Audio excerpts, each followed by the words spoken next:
You know, there's an old saying that says, nothing warms the inside of a person like the outside of a horse. Well, for a lot of people, that's more than just a saying. It's their passion. It's a way of living. Hi, I'm Peter Carey, inviting you to come on and take a ride with us as we explore equestrian lifestyle.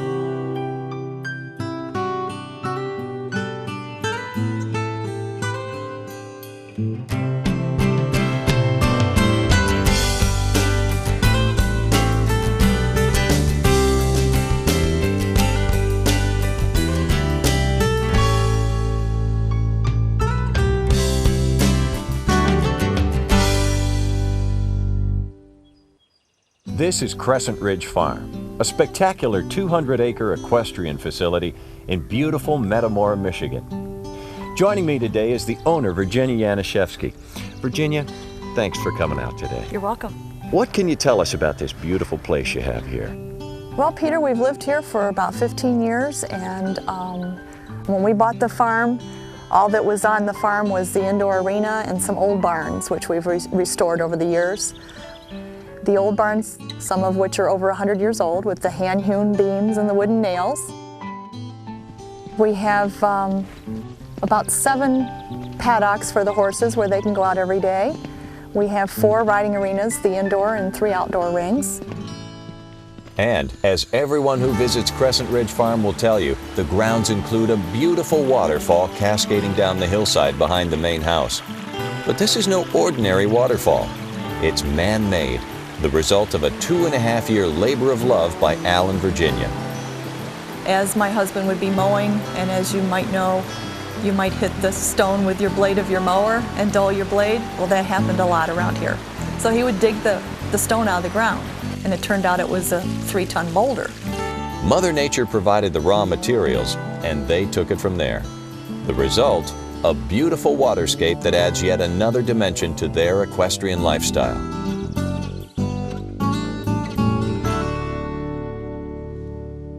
And then we've also restored, with the help of one of the trainers here, we've restored some of the Olympic jumps here.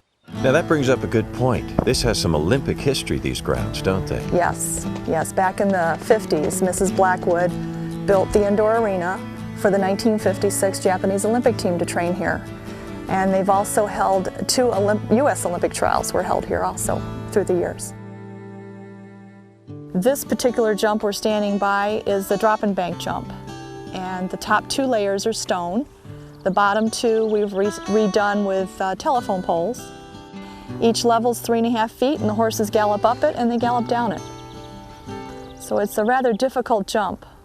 The average horse could not do it. It would take an Olympic caliber horse to be able to do this jump. We've got about 15 other jumps on the farm that we've restored. A fabulous water jump where the horse actually jumps into the water, gallops across, and jumps out of the water. I do not jump, not like this anyway. I've done a little bit of jumping, 3-foot jumps, but these jumps are pretty fabulous. Someday maybe we'll hold another Olympic jump here, or maybe we'll have a horse show here where they do eventing, and this would be part of the cross-country course in eventing. I'm very blessed. I loved horses all my life and never had one till I was married with 2 children, so I didn't have the opportunity to ride it as a child. So it's just a dream come true for me. I started out with just 1 horse and got a mare and bred her, and it just kind of balloons. It's a little overwhelming sometimes, but you just look out the window and you think, wow, thank you, Lord. And now we have lots of mowing to do. My husband does all the mowing here, and it's a lot of work, but it's fun. We enjoy it. The main house is actually a copy of a log home that Al and Virginia had once seen, but they decided on a brick and siding exterior for less maintenance.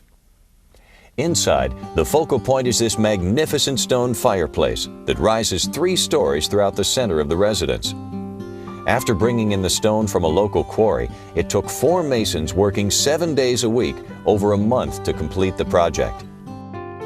It was very interesting to watch them cut and shape the stone and fit it into the puzzle. The stone chimney in the loft area overlooks the main floor where the fireplace houses a wood-burning stove for those cold winter nights. Continuing to the lower level, the stonework leads to a generous hearth which opens into the family room. Set up for entertaining, this is where family, friends, and fellow riders gather for special occasions or a friendly game of billiards. My favorite room is the family room. We watch TV in there and eat in there. It's just Al and I now, so we just kind of cuddle up there every night, and that's our cozy room. So that's a look around at Crescent Ridge Farm and a chance to check out the main residence. But as many people know, when you live on a horse farm like this, the lines between the workday and home life kind of blend together. And of course, nobody goes it alone because there's plenty of work to go around.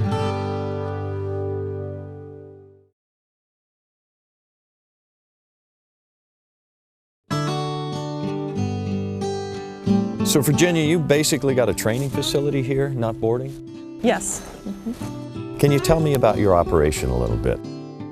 Well, we started up about 14 years ago, and the horses that are here are in training, some sort of training. Either the rider takes lessons from one of the trainers, or the horse is in training with one of the trainers. We have 5 trainers available. Now, do you have a particular love for a certain breed yourself? Yes, I've always had the quarter horses, and our program now is we breed running quarter horses, and when they're done racing on the track, we show them. And didn't you have Quarter Horse of the Year here not too long ago? I did, 1999. That was an exciting year. I'll bet. Yes. And he's still on the farm here, right? He's here. He's retired now, and he's going to be a lesson horse someday and give lessons to little children. What a place to retire. This is Beduino's Cool Breeze giving me kisses here. And he's the one that was Horse of the Year in '99. He's 5 years old now. And like I said, he's retired from racing, but he's enjoying the good old life. He's a good boy. He was born here on the farm on a cold, windy night, so that's how he got his name, Cool Breeze.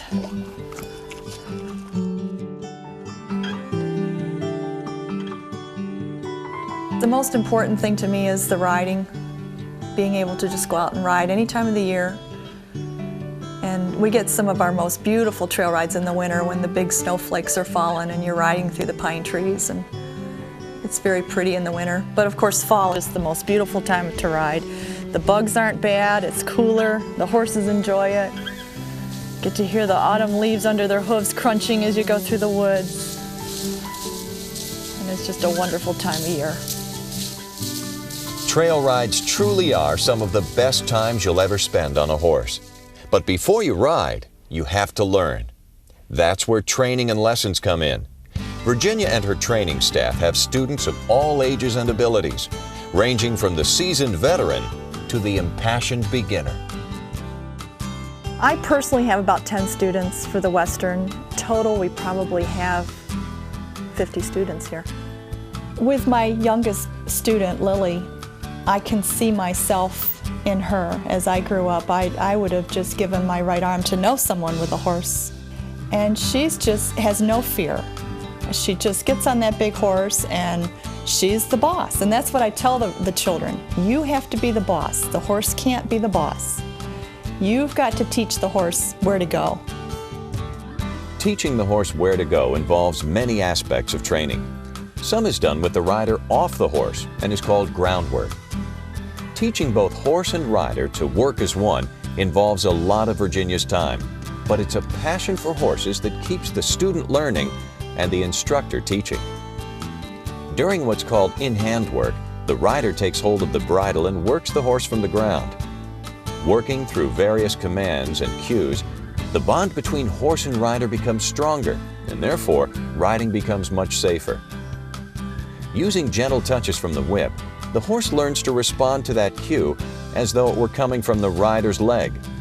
And lunge line work teaches the horse verbal commands to correspond with the different gaits, such as walk, trot, and canter, which is a slower form of a gallop. Lunge line work is also used for exercise and to warm up at shows. There's so many different breeds and so many different styles of riding that each instructor here also takes lessons, and their instructor takes lessons, and their instructor takes lessons. So you never stop learning. Along with all the riding and learning activity that takes place here on the farm comes the care and upkeep of the grounds and all the buildings. Al and Virginia certainly can't cover everything themselves, so that's where the resident barn manager comes in. Most equestrian facilities of this size have at least one on-site caretaker to help with the day-to-day operations. Mindy's main job around here is to care for the horses. Turnout of 24 horses, letting them in and out every day is a lot of walking, but it's enjoyable. Life is enjoyable when you're in horse country. And although the equestrian lifestyle means different things to many people, it all starts with one basic love: the love of horses.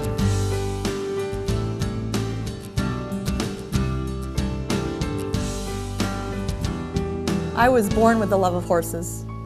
I can't remember when I wasn't crazy about horses. Now I'm living my dream. Well, that's a taste of the equestrian lifestyle here at Crescent Ridge Farm in Metamora, Michigan. Al and Virginia certainly have their own piece of paradise in a place where horses are not only a common theme among residents, but also a guiding principle in how this entire community runs itself.